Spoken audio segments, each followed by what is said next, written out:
A phone call from the ER. My daughter was beaten. Dad, IT was him. The billionaire's son, he shot me a text. She refused to spend a night with me. My dad owns this city. You can't touch me. He was right, I couldn't, so I placed a call to a retired gentleman in Sicily, her uncle. I only said 2 words, family business. A raspy voice answered, I'm on my way. What he did with him shook me. I never thought a single phone call could shatter our perfect world. But the moment the doctor's voice hit my ear, I knew our lives, and my daughter's innocence, were about to be ripped apart. For 12 years, I'd traded classified briefings and overseas deployments for a quiet life in Lakewood, running Hayes Security Consultants. It was legitimate work, paid well, and let me be home most nights. Our modest house in the suburbs reflected my priorities: a good school, a safe neighborhood where kids still played outside, and a converted garage for my wife Sarah's pottery studio. We bought it when our daughter, Chloe, was 7. Her growth marks were still penciled on the kitchen door frame. Dad, I'm heading out, Chloe called that Friday evening. At 21, she had Sarah's striking features and my stubborn determination. A formidable combination. I looked up from my laptop. Where to? Study group at Barnes & Noble, then maybe coffee with friends. She was double majoring, wanting to change the world. I had no doubt she would. Text when you're on your way home, I said. She rolled her eyes affectionately. Always do, old man. Sarah emerged from her studio, clay dusting her forearms. Be safe, sweetheart. After Chloe left, Sarah settled beside me. You're working late on a Friday. Background check for a client, I replied. Wants to make sure there are no surprises. I closed the laptop. It can wait. We'd met 17 years ago at a gallery showing in Dallas. She was displaying her ceramic work. I was there because my unit was in town. Sarah had been expertly dismantling a pretentious art critic's condescending assumptions with grace and steel. I was smitten before we'd exchanged a word. Her family story was complicated. Her parents immigrated from Mexico when she was a baby, but her maternal uncle, Matteo, stayed behind in Sicily. Matteo was a figure shrouded in family legend and careful silence, a man whose import-export business no one discussed in detail. He'd visited twice during our marriage, both times for weddings, and both times I'd noted the difference other men showed him. You're thinking about something, Sarah said. Just grateful, I admitted. We've built something good here. She squeezed my hand. We have. Neither of us knew those would be the last peaceful moments for a very long time. The call came at 10:47 a.m. I was already reaching for my phone before my eyes fully opened, that old combat instinct recognizing the wrong time, the wrong ring. Sarah sat up beside me as I answered. Mr. Hayes, this is Dr. Patel from Mercy Hospital. Your daughter, Chloe, was brought into our emergency department approximately 40 minutes ago. She's stable, but you should come immediately. The drive downtown was a blur. Sarah sat rigid, hands clasped so tight her knuckles were white. I kept my voice steady as I called Michael Foster, my oldest friend and a detective with the Denver PD. I need you to find out what happened, I said. Mercy Hospital. They said she's stable, but that's all I know. I'm on it, Michael said immediately. I'll meet you there. The ER waiting room's fluorescent lights made everyone look like ghosts. A nurse led us back immediately, never a good sign. Dr. Patel met us outside a room, wearing the gentle expression medical professionals wore when delivering bad news. Your daughter was assaulted earlier this evening. She has a concussion, a broken nose, 3 cracked ribs, extensive bruising, and defensive wounds on her arms. We've completed a full examination and collected evidence. I stopped hearing words. I was aware of Sarah gripping my arm, of Dr. Patel's mouth moving, but the roaring in my ears drowned everything out. Through the window, I could see Chloe lying in the hospital bed. Her beautiful face was a canvas of purple and black, her left eye swollen shut. Can we see her? Sarah's voice was barely a whisper. Inside, Chloe's good eye opened when we entered. Mom, Dad. Her split lip made speaking difficult. I'm okay. Sarah broke, tears falling as she held our daughter's hand. I stood at the bedside, and for the first time in my adult life, I felt truly helpless. In Kandahar, Baghdad, and a dozen other hellholes, I'd always known what to do, Always had a mission, a target, a plan. But standing here, looking at my broken daughter, that careful control I'd spent decades building started to crack. Who did this? My voice was surprisingly calm. Chloe's joy tightened. She had my stubbornness, and I saw her decide to tell us despite her fear. Brandon Thorne. The name meant nothing to me, but I'd learn. Oh, I'd learn everything. We met at a fundraiser last month for the campus advocacy group. He seemed charming, interested in the cause. He asked me to dinner tonight, said he wanted to discuss funding. She paused, wincing. It was supposed to be at a restaurant downtown, but he changed locations last minute. Said his father's penthouse had a better view, better privacy for discussing donations. Sarah's hand tightened on Chloe's. He wanted, Chloe's voice cracked. He said spending the night with him was the prize for his donation. When I refused, when I tried to leave, she couldn't finish. Did he? I couldn't complete the question. No. I fought. I screamed. I got away before a doorman heard, called 911. Her good I met mine. But Dad, he wasn't scared. Not even when the ambulance came. He just smiled and said his father would handle it. Michael arrived 20 minutes later, his detective's shield clipped to his belt, his expression grim. He'd been my roommate at basic training, stood as best man at my wedding, and was Chloe's godfather. In the hallway, he delivered the news I'd already suspected. Brandon Thorne, 26, only son of Arthur Thorne, real estate developer, worth north of $3 billion. The kid has a sheet, but nothing that ever stuck. 3 prior assault allegations, all withdrawn. 2 DUIs that vanished. A sexual assault complaint from 2 years ago that got buried. How is that possible? Arthur Thorne owns half the city council, funds the DA's campaigns, and has enough lawyers to form their own law firm. Michael's voice was tight with anger. Uniform officers responded to the scene. Thorne's attorney was already there. By the time I heard about it, Brandon was home free. No arrest, no charges filed. The DA's office is calling it insufficient evidence to proceed. My daughter is in a hospital bed with a broken face. I know, David, and I'm telling you, this is bigger than what I can touch. The Thorne family is protected at levels that make my badge worthless. I stood very still. Then I'll handle it. Thank you for coming, Michael. And for trying, but this is family business now. Something in my tone made Michael step back. We'd known each other for 30 years, seen combat together, buried friends together. He recognized that tone. Don't do anything that makes me have to arrest you. You won't, I promised. You won't find anything to arrest me for. I returned to Chloe's room. She was asleep now, medicated and exhausted. Sarah stood at the window, her reflection showing tear-streaked cheeks. Michael says the man who did this will face no charges, I said quietly. I heard. Sarah turned to face me, and I saw something in her expression I'd rarely witnessed, cold fury. My brother. We should call Mateo. In 17 years of marriage, Sarah had never suggested contacting her uncle for anything beyond birthday cards and wedding invitations. The fact that she was suggesting it now spoke volumes about the Moreno family's unspoken understanding. There were some problems the law couldn't fix, and Mateo specialized in the other kind. My phone buzzed. A text from an unknown number. She refused to spend a night with me. My dad owns this city. You can't touch me. I showed it to Sarah. Her face went pale, then hardened. Call him, she said. Call Mateo. I made the call from the hospital parking lot at 4 a.m. The number rang 4 times before a gravelly voice answered in Italian. Uncle Mateo, I said in English. It's David Hayes, Sarah's husband. I remember who you are. Mateo's English carried the ghost of Italian vowels. Why do you call it this hour? Chloe was attacked, beaten badly. The man who did it is untouchable. Billions in family money, owns half the police force, and the district attorney won't touch him. Silence on the line, long enough that I wondered if we'd been disconnected. Then tell me everything.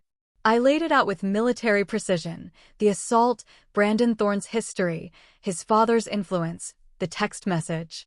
I spoke for 7 minutes without interruption. Chloe is my blood, Mateo said when I finished. And your family by marriage, which makes this my concern. I will arrive tomorrow evening. Do nothing until I get there. His voice carried steel. Now, in my world, we have a saying, revenge served hot burns only the hand that pours it. You're angry, and you should be, but anger makes men sloppy. Wait for me. We will handle this the right way. The call ended. I returned to Chloe's room. She'd be kept for observation for at least 48 hours. I sent Sarah home at dawn to rest, promising I'd stay with our daughter. In the quiet morning hours, I opened my laptop and began researching Brandon Thorne. The young man's social media was a monument to privilege and narcissism. Yachts in the Caribbean, exclusive clubs, bottle service with different women every week. He'd attended Yale but never graduated, instead joining his father's company in a vague executive role that seemed to involve attending parties and ribbon-cutting ceremonies. Arthur Thorne was easier to research. His profile was everywhere, self-made billionaire, so the story went. A real estate empire built on aggressive development and political connections. 3 marriages, each wife younger than the last. His current wife, Brandon's stepmother, was a former model, 20 years his junior. I dug deeper, using skills and access protocols I'd maintained from my intelligence days. The surface was all legitimate business, but in the margins, I found shadows. Lawsuits settled quietly, building code violations that vanished, competitors who mysteriously lost financing. Arthur Thorne had built his empire on pressure and manipulation, and he'd raised his son to believe the same rules applied to people. Michael called around noon. I'm going to tell you something off the record, and you didn't hear it from me. Go ahead. Brandon Thorne was questioned this morning, as a courtesy, by a junior detective who doesn't know better. He lasted 5 minutes before the lawyer shut it down, but I got a copy of his statement. He claims Chloe came to his apartment willingly, that they had a consensual encounter, and she only got upset when he wouldn't commit to funding her pet causes, so she became aggressive, and he was forced to defend himself. Then she accidentally fell. My knuckles went white around the phone. His lawyer also filed a counter-complaint, Michael continued, claiming Chloe was attempting to extort money from Brandon through false allegations and that the Hayes family should expect a defamation lawsuit. He's going to sue us? It's a pressure tactic designed to shut you down before you make noise, David. I'm sorry. This system is broken when it comes to guys like this. After Michael hung up, I sat with that information. Brandon wasn't just confident he'd get away with it. He was actively on offense, weaponizing the legal system to threaten his victim's family. That evening, Chloe was more alert. The swelling in her face had gone down marginally, but the bruises were deepening. Sarah had returned, and we were trying to coax our daughter to eat soup when she suddenly looked up. I need to tell you something. Her voice was clear now, determined. Before he smashed my phone, I was recording. I went very still. Recording what? When he changed the location, something felt off. So I started a voice memo app before I went inside. It was in my jacket pocket. The whole thing, him propositioning me refusing, him attacking me. It's all there. The phone was destroyed, but everything backs up to the cloud. Sarah's hand flew to her mouth. You have evidence. I gave the police my cloud password when they took my statement, but Coleman said, she looked at her father. He said it won't matter. That evidence gets lost when people like Brandon are involved. I pulled out my phone and called Michael immediately. The recording from Chloe's phone hasn't been logged into evidence yet. I'll check. A pause. No, nothing in the system. Why? Because it exists. Full audio of the assault, backed up to her cloud storage. Michael's voice dropped. David, if I know about this, I have to submit it officially. And if I submit it officially, it'll be in the system where his lawyers can see it and get it suppressed before anyone relevant hears it, or it might just disappear. Don't submit it yet, I said. Give me 24 hours. You're asking me to sit on evidence. I'm asking you to be strategic about when and how you introduce it.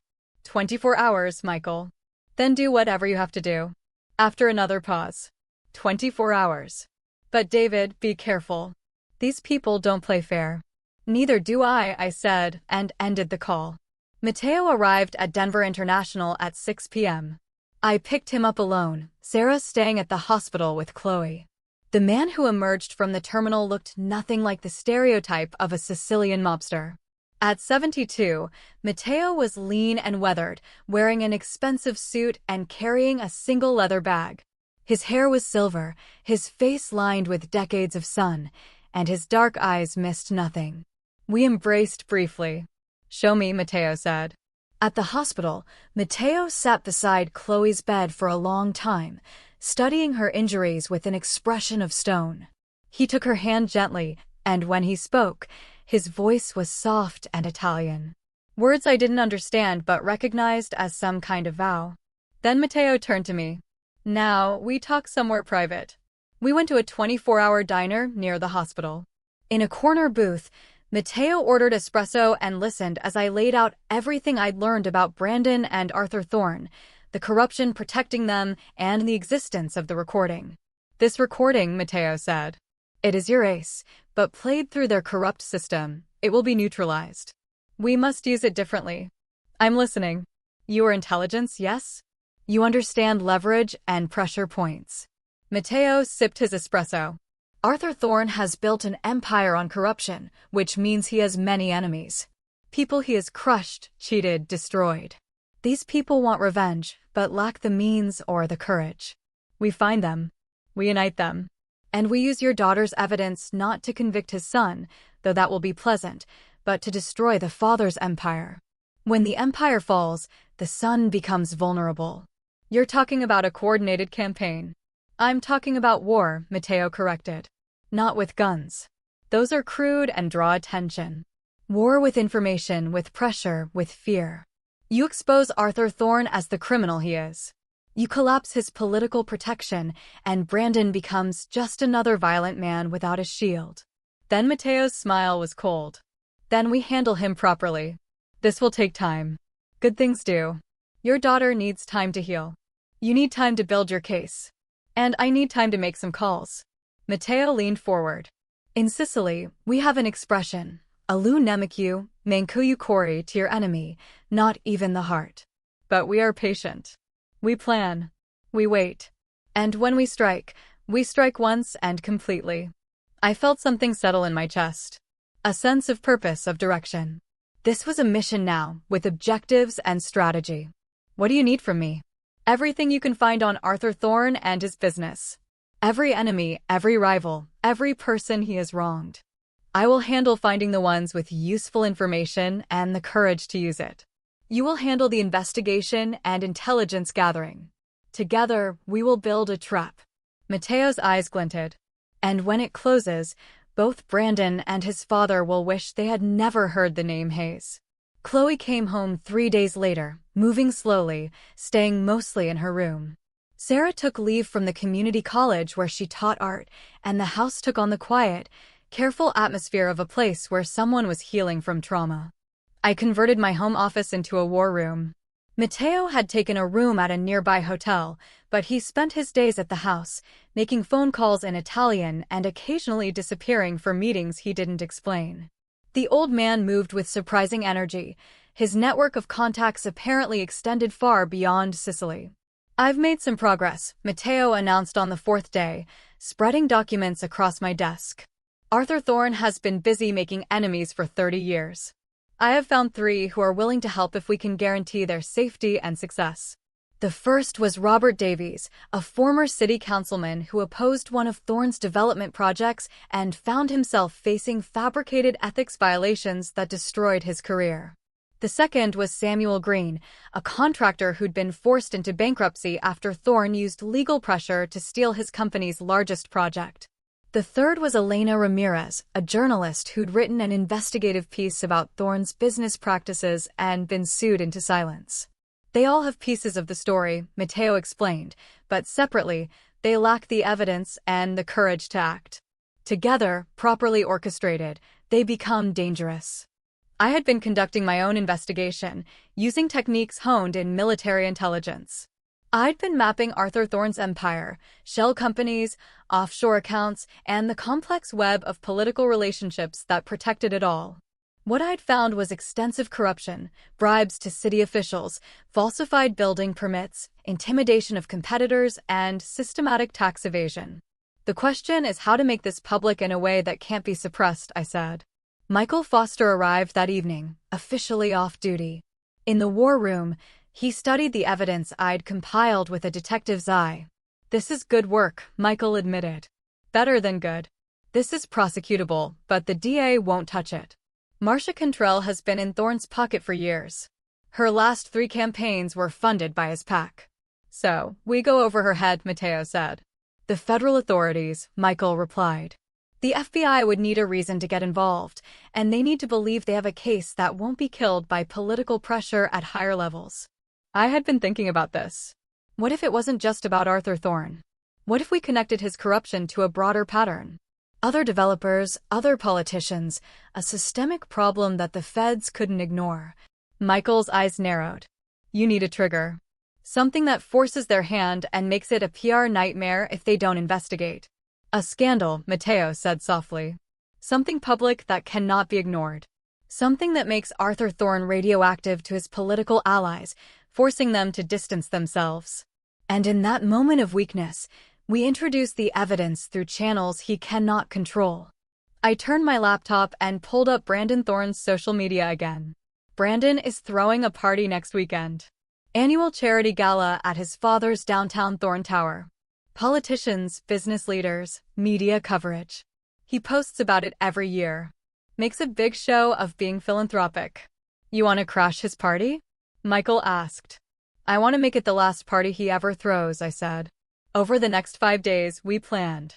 Mateo reached out to Robert Davies, Samuel Green, and Elena Ramirez, bringing them into the fold with promises of protection and revenge. Michael used his connections to identify which FBI agents in the Denver field office were clean and which were potentially compromised by Thorne's influence. I focused on Brandon. The young man's arrogance was a gift. He documented everything online, creating a detailed record of his activities. I identified a pattern: multiple women who'd appeared in Brandon's social media photos and then vanished. Using my investigative skills, I tracked them down. The first was Lisa Miller, now living in Dallas. She didn't want to talk, hanging up when I mentioned Brandon's name. But I persisted, calling back with a different approach. "My daughter was assaulted by Brandon Thorne," I said simply. "I'm not a reporter. I'm not a cop. I'm a father trying to protect my child from a dangerous man. If he did something to you, too, I need to know I'm not alone in this." After a long pause, she said, "He assaulted me 2 years ago at his apartment. I went to the police. I had bruises. I had a hospital examination. I had evidence. His lawyers made me sign an NDA and accept a settlement. Said if I ever spoke about it, they'd bury me in lawsuits. I needed the money for my mother's medical bills, so I signed. Would you be willing to break that NDA if I could guarantee he'd face consequences? Do you really think you can touch him? His family owns everything. I'm working on it, but I need to know I'm not wrong about who he is." Lisa gave me 3 more names. By the end of the week, I had spoken to 7 women. 6 had stories similar to Chloe's: assault, intimidation, NDAs, and settlements. 1 had been in high school when Brandon, then 23, had pursued her at a party. None of them would go on record. The fear Arthur Thorne had instilled was too deep. But they provided information, dates, locations, details that corroborated a pattern of predatory behavior spanning nearly a decade. "This is valuable," Michael said, reviewing my notes. "But without testimony, it's still not enough. We have Chloe's recording," I reminded him, "which we haven't officially submitted to evidence, meaning it's not legally admissible in any current proceeding." Mateo had been quiet, listening to our debate. Now he spoke. "You are thinking like men bound by your laws. We're not bound. The recording does not need to be evidence in a court. It needs to be heard by the public." I understood immediately. A leak. "Not yet," Mateo cautioned. "First, we set the stage. We prepare the battlefield. The charity gala is in 3 days. We use that event to create chaos in Arthur Thorne's world. Then, in the midst of that chaos, we release the recording through channels that cannot be suppressed. Social media, multiple news outlets simultaneously, directly to the FBI. By the time his lawyers react, it will be everywhere." "And Brandon?" I asked. Mateo's smile was cold. "For him, we have a different plan. one that addresses the personal nature of his crime. The charity gala was scheduled for Friday night at the Thorn Tower, a glass and steel monument to Arthur Thorn's wealth overlooking the Platte River. Tickets cost $10,000 per couple, with proceeds supposedly going to youth education charities. Though Elena Ramirez's research had revealed that less than 15% of previous year's proceeds had actually reached charitable organizations. Mateo's and my plan had multiple components, each designed to converge at the gala itself. Robert Davies, the former councilman, would attend as the guest of a city supervisor who owed him a favor. His job was to circulate among the politicians, quietly reminding them of Arthur Thorn's vulnerable position should anyone choose to investigate seriously. Samuel Green, the contractor, had used his industry contacts to discover that the Thorn Tower itself had serious building code violations, structural issues that had been covered up through bribed inspectors. He prepared a detailed report with photographic evidence, ready to be delivered to the appropriate city departments at precisely the right moment. Elena Ramirez had spent the week reaching out to journalists she trusted, people who had been burned by the Thorn machine before and would jump at the chance to break a real story. She'd primed them with hints of a major scandal, told them to watch social media Friday night, and made sure they had secure methods to receive leaked documents. Michael's role was more delicate. He connected with FBI Special Agent Davies, an organized crime specialist who'd been quietly building a case against corruption in Denver's real estate development sector. Agent Davies was professional, careful, and most importantly, not in Arthur Thorn's pocket. Michael briefed him on the evidence I had compiled, warning him that something significant would happen soon. "I can't promise the Bureau will act immediately," Agent Davies had said, "but if you can give me probable cause and evidence that hasn't been compromised by local corruption, I'll get it to prosecutors who will take it seriously." Mateo handled the most sensitive component through his connections, contacts I still didn't fully understand. He'd arranged for protesters to gather outside the gala, not random activists, but people with legitimate grievances against Thorn developments, families displaced by his projects, workers who'd been cheated, communities destroyed by his aggressive tactics. Over 200 people, organized but peaceful, with signs and chants that would draw media attention. "The optics will be devastating," Mateo explained. Arthur Thorn throwing a lavish party while people he's harmed stand outside in the rain. "The news cameras will love it." "And Brandon?" I pressed. "Brandon will be at the party, playing the dutiful son," Mateo said. "He will feel safe, surrounded by his father's power." That is when we strike. The day before the gala, I visited Chloe. She was healing physically, the bruises fading, the swelling diminished. But I saw the shadows in her eyes, the way she startled at unexpected sounds, the anger simmering beneath her careful composure. "I want to help," she said when I explained the plan. "Absolutely not. You've been through enough." "Dad," her voice was firm. "He did this to me, and he's done it to other women. I can't just hide in my room while you try to fix it. I need to be part of this." Sarah appeared in the doorway. "She's right." "Sarah, I don't like it either. But Chloe isn't a child, and this is her fight, too. We can't protect her by keeping her locked away. We protect her by making sure Brandon Thorn can never hurt anyone again." I looked between my wife and daughter, seeing the same determination in both their faces. "What do you want to do?" I asked Chloe. "The recording. When you release it, I want to release a statement with it. My name, my story, no anonymity. If other women see me stand up, maybe they'll find the courage to come forward, too. His lawyers will come after you. Let them try." Her jaw set in that stubborn way that was pure haze. "I'm done being afraid." Friday arrived, cold and rainy. Typical November weather in Denver. The Thorn Tower glowed against the dark sky, its ground floor converted into an elegant venue with champagne fountains and a string quartet. Limousines and luxury cars delivered guests in designer gowns and expensive suits. Outside, protesters began gathering at 6 p.m., their numbers swelling to over 300. They carried signs reading, "Thorn destroys communities," and "Where's our housing?" Local news crews, tipped off by Elena Ramirez's media contacts, arrived to cover the demonstration. Inside his hotel room, Matteo made final preparations. He was dressed in an immaculate suit, looking like any other wealthy attendee. I wore similar formal attire, though I felt ridiculous. I preferred tactical gear to tuxedos. "You're certain about your role?" Matteo asked. "Get inside. Locate Brandon. Keep eyes on him until the signal. And you remember, no violence." "Not yet. Tonight is about destroying his father's empire. The personal accounting comes later." Michael was positioned in an unmarked car outside, monitoring police frequencies and ready to intervene if things went sideways. Robert Davies was already inside, working the political crowd. Samuel Green stood among the protesters, ready to release his building code report to the media the moment the signal came. At 7:03 p.m., I and Matteo entered through the main doors, blending into the crowd of wealthy donors. Security was professional but minimal. Arthur Thorne was arrogant enough to believe his money made him untouchable even in public.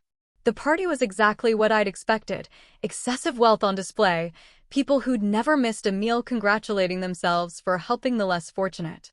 I spotted Arthur Thorne near the bar, a thick man in his 60s with silver hair and the confident posture of someone who'd never been told no. And there, beside his father, was Brandon Thorne.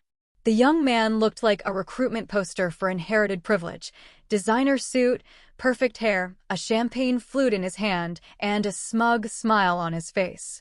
He was laughing at something a city councilwoman was saying, utterly at ease. I felt my hands clench.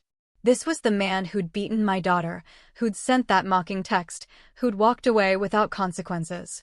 Every instinct screamed to cross the room and break that smug face. But Matteo's hand touched my elbow briefly. "A reminder." "Patience," Matteo murmured. "The trap is set. Now we spring it." At 8 p.m., exactly on schedule, Elena Ramirez triggered the first domino. From her position outside the building, she sent a coordinated message to 15 journalists simultaneously: "Thorne corruption scandal breaking now. Check social media and your secure inboxes." Then she posted a thread on social media, a carefully constructed narrative about Arthur Thorne's criminal empire, complete with documents Samuel Green had provided, photographs of building violations and evidence of bribes to city officials. Within minutes, it was being shared hundreds of times. Inside the gala, guests began checking their phones. Conversations started shifting, people stepping away to take calls. I watched Arthur Thorne's face as someone showed him a phone screen. The confidence cracking, replaced by confusion and anger. Brandon noticed his father's reaction and pulled out his own phone. His expression of smugness faltered. "Now," Matteo said quietly. "We add fuel to the fire." He nodded to Robert Davies across the room. The former councilman approached several city officials, engaged them in what appeared to be pleasant conversation, then showed them documents on his tablet. Their reactions ranged from shock to fury. Several immediately left the party, presumably to call their attorneys or PR teams. At 8:15 p.m., Samuel Green released his building code report to every news outlet in Denver. The Thorne Tower itself, this gleaming monument to Arthur Thorne's success, was flagged as potentially dangerous, with structural deficiencies that could put occupants at risk. The irony was delicious. Arthur Thorne's gala was being held in a building that might need to be evacuated. By 8:30 p.m., the party was in chaos. Half the guests had left. Reporters were calling for comment. The protesters outside had swelled to over 400, their chants audible even through the tower's thick glass. Arthur Thorne stood in the center of the room, his phone pressed to his ear, barking orders at someone. His face had gone red, veins visible in his neck. Around him, political allies and business associates were actively avoiding eye contact, the social equivalent of rats fleeing a sinking ship. And Brandon. Brandon looked genuinely frightened for the first time.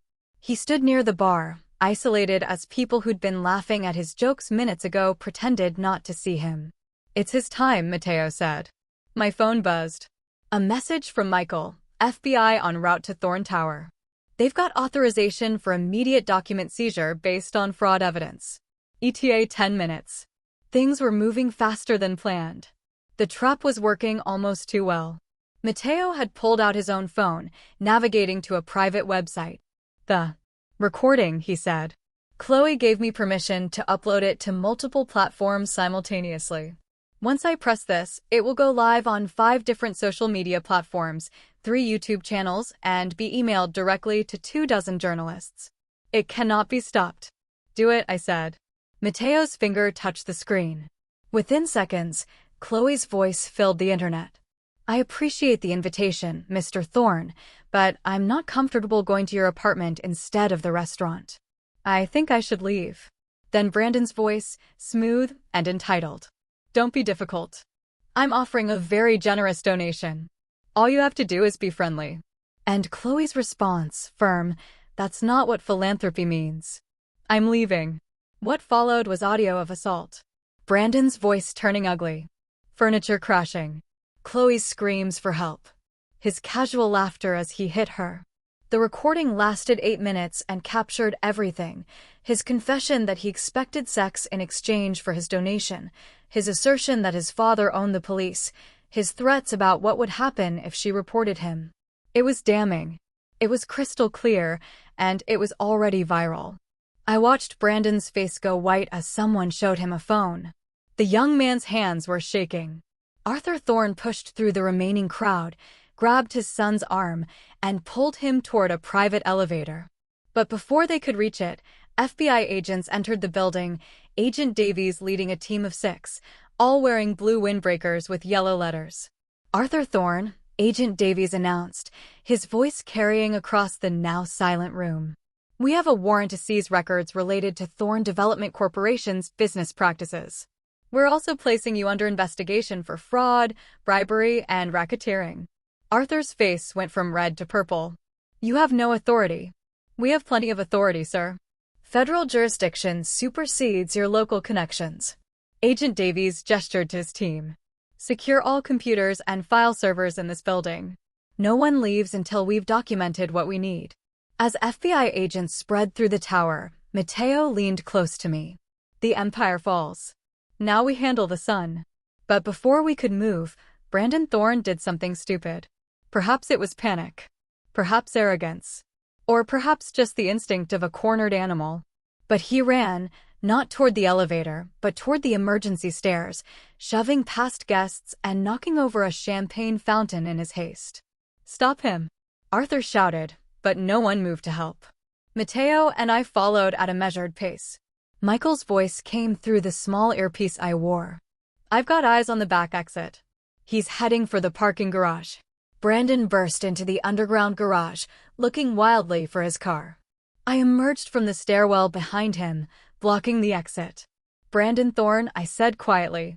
The young man spun around, and up close, I could see genuine fear in his eyes.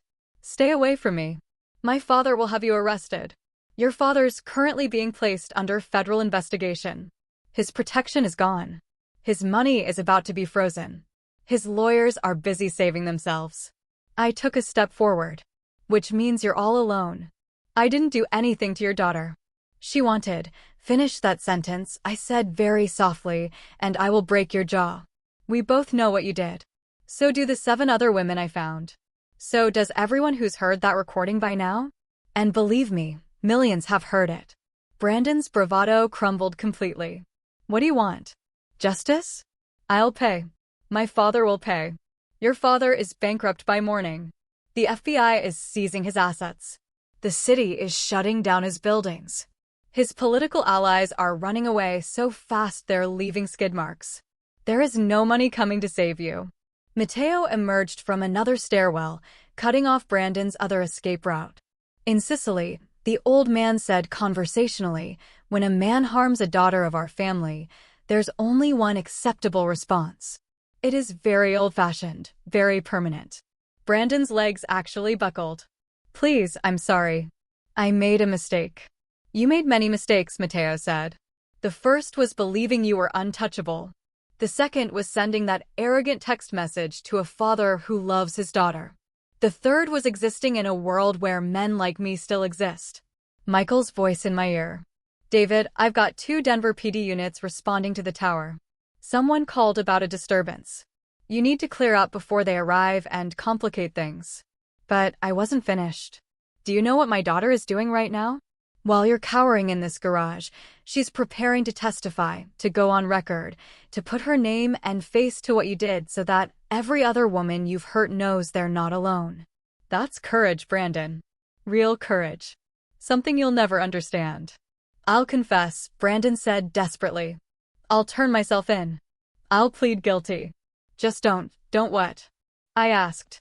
Don't hurt you. Don't make you face consequences? You're going to face consequences, Brandon. Legal ones, social ones, personal ones. The question is how badly you'll suffer before you do. Mateo produced a phone and showed Brandon the screen, a news article already posted, showing his face next to headlines about assault allegations. Your name is ruined. Your life as you knew it is over. The question is whether you survive long enough to see the inside of a prison cell.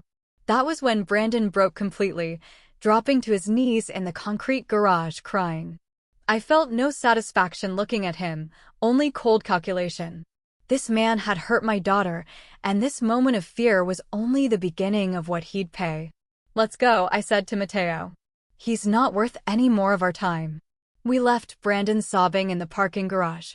By the time Denver police arrived, he was still there, incoherent and broken.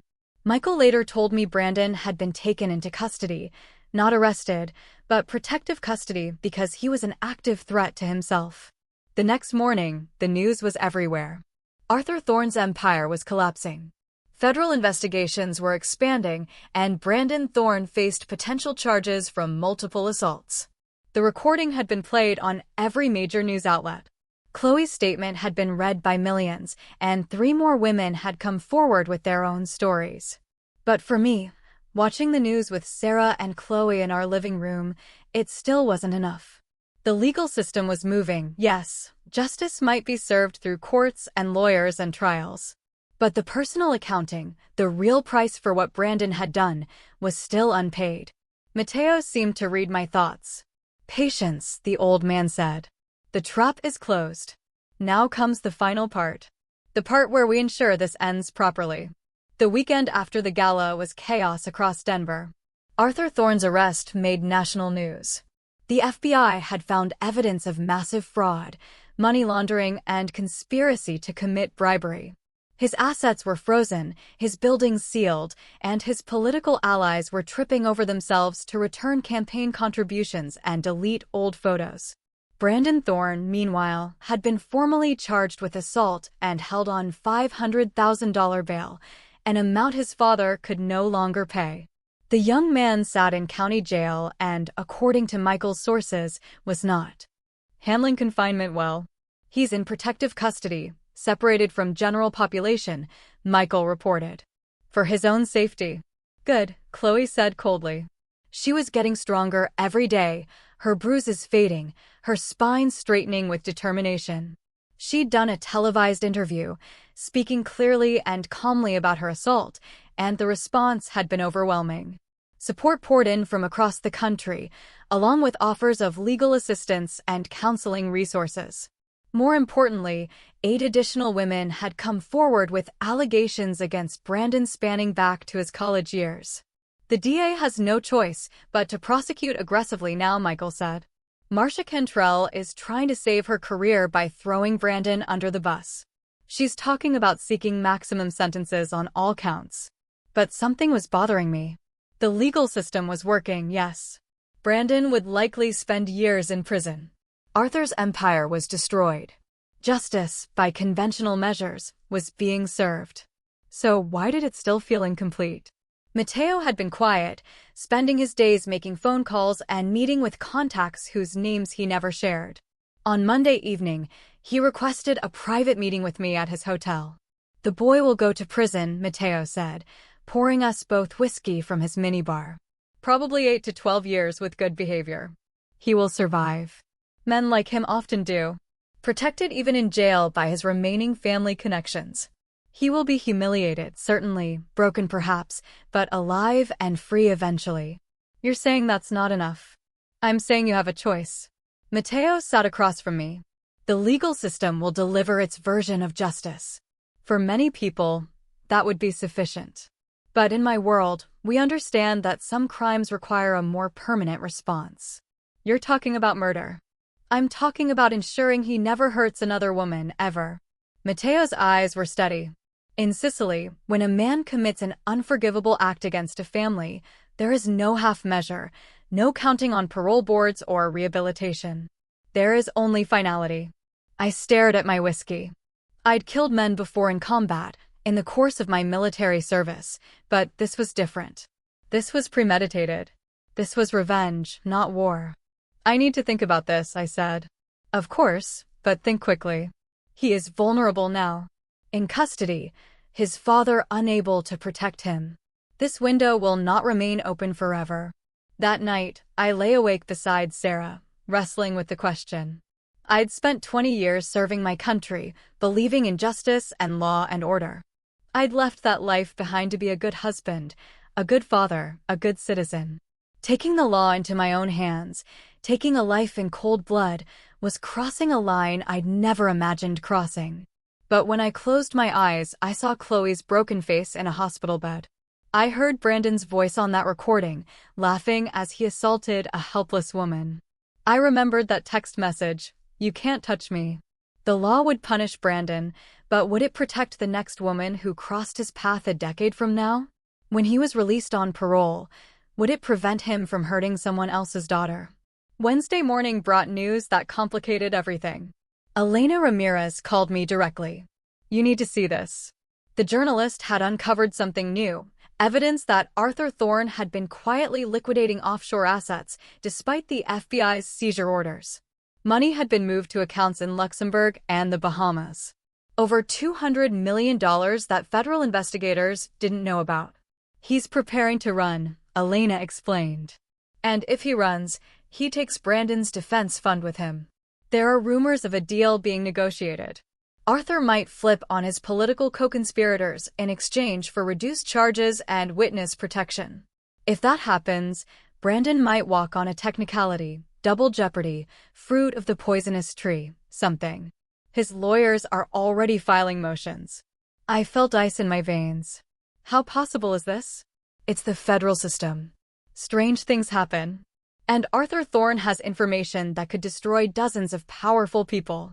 If he offers to talk, the prosecutors might prioritize that over putting his son away. That afternoon, Michael confirmed it. There's talk of a deal. Arthur has evidence of corruption going up to the state level, governors, senators, federal contractors. The FBI wants that information more than they want Brandon's conviction. I'm sorry, David. It's politics. Chloe found me in my office that evening, staring at nothing. "Dad, you okay? How do you feel about the idea that Brandon might not go to prison?" She was quiet for a long moment. "I'd be angry, but I'd survive, because at least his life is destroyed. At least everyone knows what he did. What if he rebuilds? What if he changes his name, goes somewhere else, and in 10 years he's hurting women again?" Chloe sat down beside me. "Then I want someone to stop him permanently. Chloe, I know what you and Uncle Matteo are discussing. Mom told me, and I know you're struggling with it because you're a good man." She took my hand. "But Dad, sometimes good men have to do hard things to protect people from bad men. That's what you did in the army, right? Made hard choices so other people would be safe. That was war. This is different. Is it? Brandon Thorne is a predator. He's hurt at least 9 women that we know about, probably more. If the legal system lets him go, what happens to the next woman? What happens to her father? He'll be standing where you are now, wondering if he should have done more to stop it."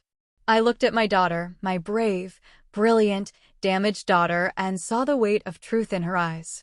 She wasn't asking me to kill for revenge.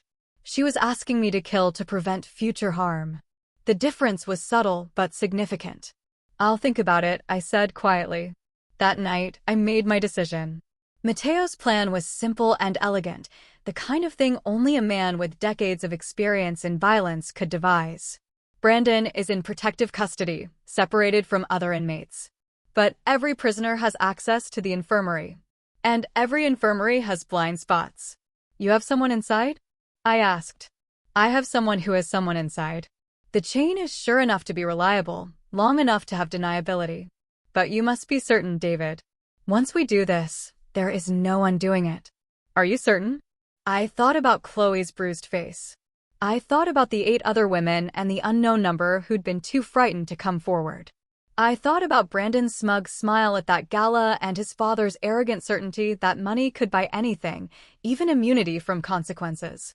And I thought about the fact that the legal system, the system I'd spent my life believing in, was preparing to let a serial abuser walk free because his father had valuable information. "I'm certain," I said. "But I have conditions." "Name them." "It has to look natural or accidental. No execution-style murder that starts an investigation. And I want to be there. I want to see it happen." Matteo studied me for a long moment. "This will change you. Seeing a man die, even a man who deserves it, is different from making the decision. Are you prepared for that? I've seen men die before. Not like this. In combat, death comes quickly, with adrenaline and chaos. This will be slow and deliberate. You will have time to think, time to doubt, time to regret. And you cannot show any of that. You must watch him die and feel nothing. Show nothing, because any crack in your control is a risk to all of us." "I understand." "Then we proceed. But David, after this, you can never go back. There is no version of you that exists after this moment who did not participate in murder. You must accept that." I had been thinking about this for 3 days. I'd examined my conscience, my values, my identity. I'd asked myself if I could live with the alternative, Brandon alive, potentially free, potentially hurting more women. And I'd found that I couldn't. Some men need killing. My drill sergeant had said that once, years ago, discussing enemy combatants. It had seemed harsh then. Now it seemed like simple truth. "I accept it," I said. "Tomorrow night, the infirmary has late shift coverage that is sympathetic to our cause. Brandon has been complaining of chest pains, stress from his incarceration. He will be moved to the infirmary for observation. There will be a window of approximately 30 minutes when certain security cameras are undergoing routine maintenance. During that window, he will suffer a medical emergency, a heart attack. Very sudden, very fatal. The official cause will be undiagnosed heart condition exacerbated by stress. He is young, but it happens. How do I get inside? You don't. We have a camera feed that will show you everything. You will watch from a secure location, and when it is done, you will confirm he is dead. Then we all walk away and never speak of this again." That seemed wrong. If I was going to order a man's death, I should have the courage to witness it directly, to own what I'd done. But Matteo was right about the practical concerns. My physical presence at the scene would be an unnecessary risk. "Show me the feed," I said. Matteo produced a laptop and opened an encrypted program. The screen showed a grainy black and white view of a small infirmary room, one bed, basic medical equipment, a single door. "This is the room. Tomorrow night, Brandon will be in that bed and he will not leave." The next day was surreal. I went through normal motions, breakfast with Sarah and Chloe, a client meeting by video call, paperwork for my security consulting business. But all of it felt distant, like I was watching someone else live my life. Michael called around noon. "The prosecutors offered Arthur Thorne a deal this morning, full cooperation in exchange for reduced charges and witness protection." "It's happening, David." Brandon's defense team is already filing motions to suppress evidence, claiming it's fruit of an illegal investigation. They might actually get him off. "Thanks for letting me know," I said, my voice steady. At 8 p.m., I drove to a storage unit on the outskirts of the city. Matteo was already there, along with 2 men I'd never seen before. Both middle-aged, both with the careful eyes of people who'd done violence professionally. Nobody offered names. Nobody shook hands. Matteo set up the laptop on a card table. "The feed is live. Brandon was transferred to the infirmary 20 minutes ago, complaining of chest pains and difficulty breathing. The doctor on duty examined him, found nothing wrong, but admitted him for observation. The night nurse just started her shift. She is one of ours. She will ensure no one else enters that room." The screen showed Brandon lying in the infirmary bed, looking pale and frightened. Good, I thought. Let him be frightened. Let him know what it feels like to be helpless. "How does it happen?" I asked. One of the silent men spoke for the first time. "Potassium chloride injection. Causes immediate cardiac arrest. When administered properly, it's nearly undetectable in routine autopsy. Combined with his documented anxiety and high-stress situation, the cause of death will be listed as heart failure. Natural causes. Who administers it? The nurse. She'll go in at 10 p.m. to check his vitals. She'll inject it into his foreline. He'll be dead within 90 seconds. She'll wait 5 minutes, then discover the body and call for help. By the time anyone responds, it'll be too late. The official story is that he died suddenly of a heart condition no one knew he had. I watched the screen. Brandon was alone in that room, probably terrified, probably praying his father would somehow save him. But Arthur Thorne was in federal custody, his empire destroyed, his power gone. Brandon was truly alone for the first time in his life. The minutes crawled. Mateo offered whiskey. I declined. My head needed to be clear for this. I needed to remember every moment, to own what I was doing, to accept the weight of it. At 9:55 p.m., a nurse entered the frame. A woman in scrubs who moved efficiently around the room, checking monitors and adjusting Brandon. Brandon spoke to her. The feed had no audio, but his body language was pleading. The nurse's expression was professionally neutral. She produced a syringe from her pocket, checked it carefully, and approached the foreline. This was it. The moment I could still stop it. I could call out, tell Mateo to abort, let the legal system handle things however it would. I could preserve the version of myself who'd never ordered a man's death. But then I thought of Chloe's words. What happens to the next woman? The nurse inserted the syringe into the foreport. Brandon's body went rigid, his back arched off the bed, hands clutching at his chest, his mouth opened in what must have been a scream, though the silent feed robbed it of sound. He thrashed for perhaps 30 seconds, then went still. The nurse watched dispassionately, checking her watch. After a minute, she checked his pulse, then his pupils. Then she calmly walked to the door and left the room. I watched Brandon's body for another minute, waiting for some sign of life, some movement. Nothing. Brandon Thorne was dead. It's done, Mateo said quietly. One of the silent men shut down the laptop and began breaking down the setup.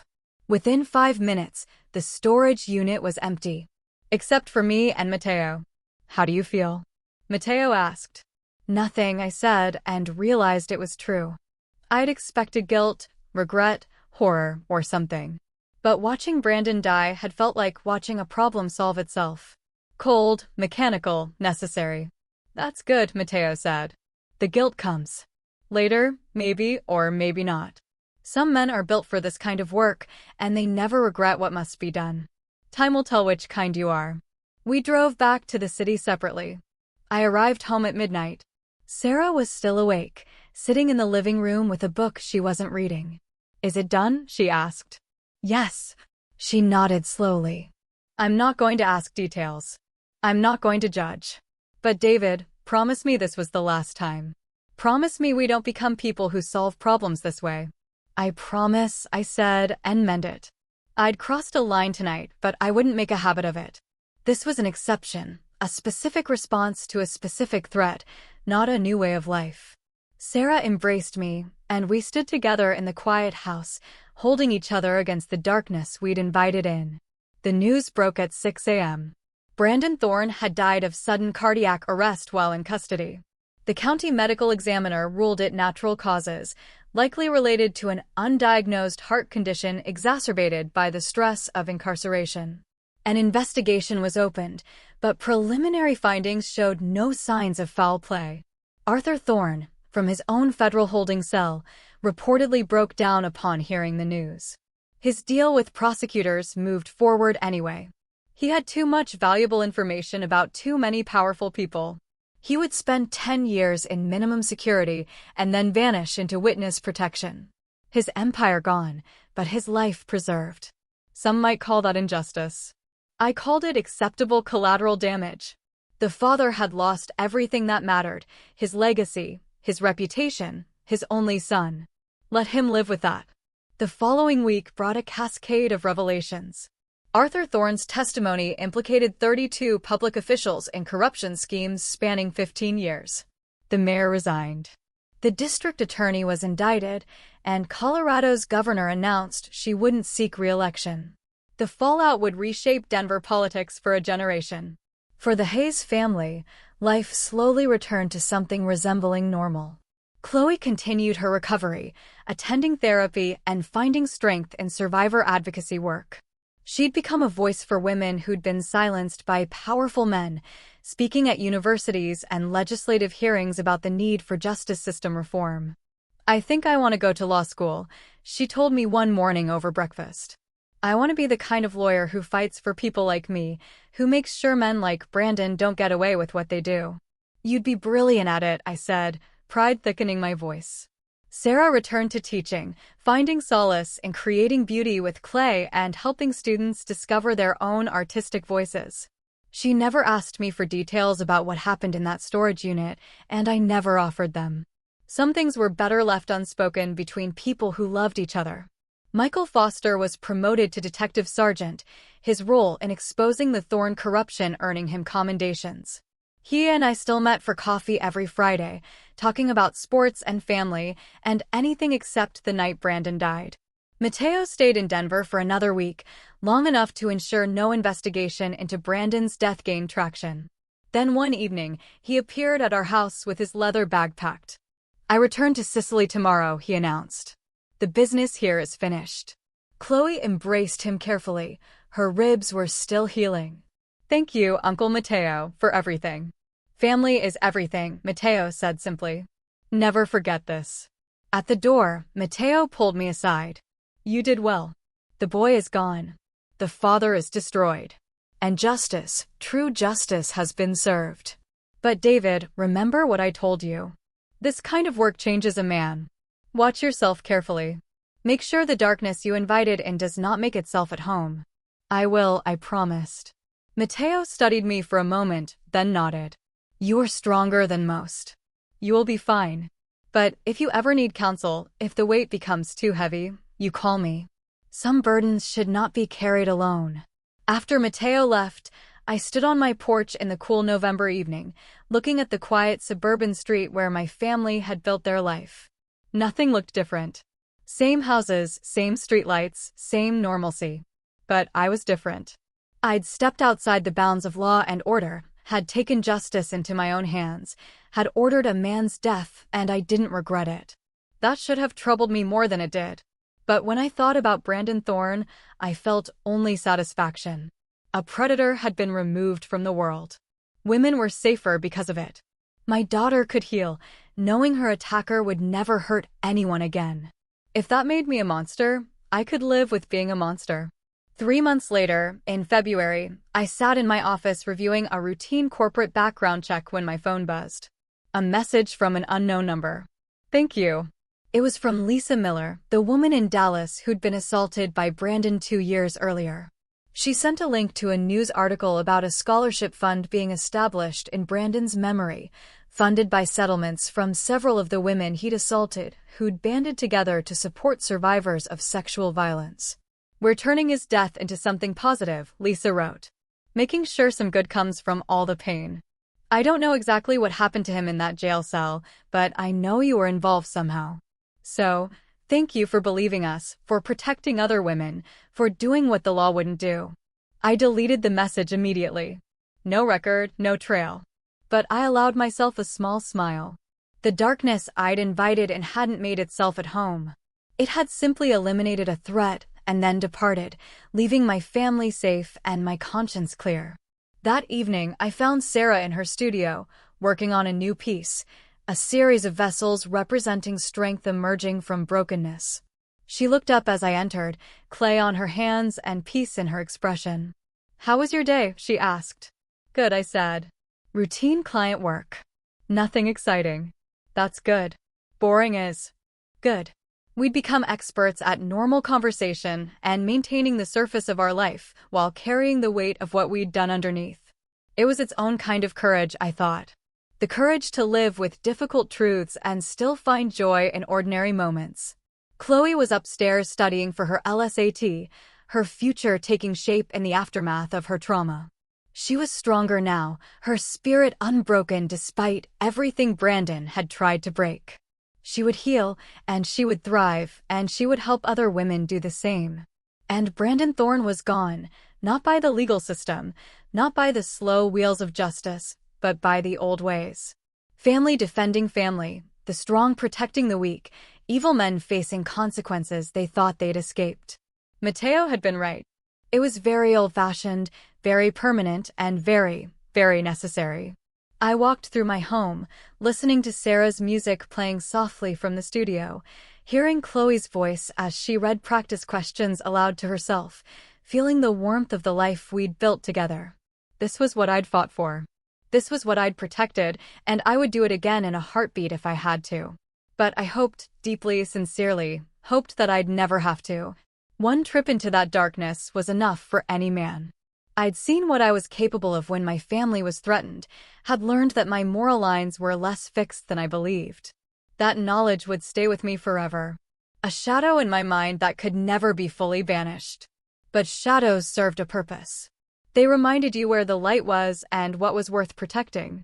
And as I stood in my home, surrounded by the people I loved most in the world, I knew I'd made the right choice. Some men need killing, and some fathers love their daughters enough to become the men who do what needs doing. The world was safer for it, and the Hayes family was whole. What would you have done?